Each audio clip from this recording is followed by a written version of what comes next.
শাহজাহান ১৫৯২ থেকে ১৬৬৬ ছিলেন মুঘল সাম্রাজ্যের পঞ্চম সম্রাট। তিনি স্থাপত্য ও সংস্কৃতির পৃষ্ঠপোষক হিসেবে পরিচিত ছিলেন।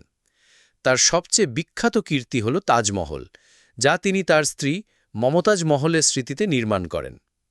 শাহজাহান ১৫৯২ সালের ৫ই জানুয়ারি লাহোরে জন্মগ্রহণ করেন এবং তার আসল নাম ছিল খুররম। তিনি যুবরাজ থাকাকালীন আকবরবাদী মহল ও কান্দাহারি মহল নামে দুজন মহিলাকে বিয়ে করেন।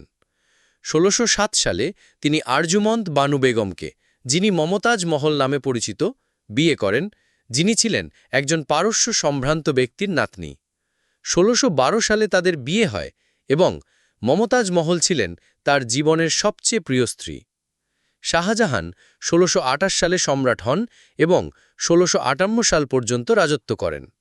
তিনি আগ্রা, দিল্লি এবং ফতেপুর সিক্রির মতো শহরে অনেক সুন্দর স্থাপত্য তৈরি করেন। এর মধ্যে তাজমহল ছাড়াও দিল্লির লালকেল্লা ও শাহজাহানাবাদ শহর বিশেষভাবে উল্লেখযোগ্য। ১৬৫৭ সালে শাহজাহান অসুস্থ হয়ে পড়লে তার পুত্রদের মধ্যে সিংহাসনের জন্য বিবাদ শুরু হয়।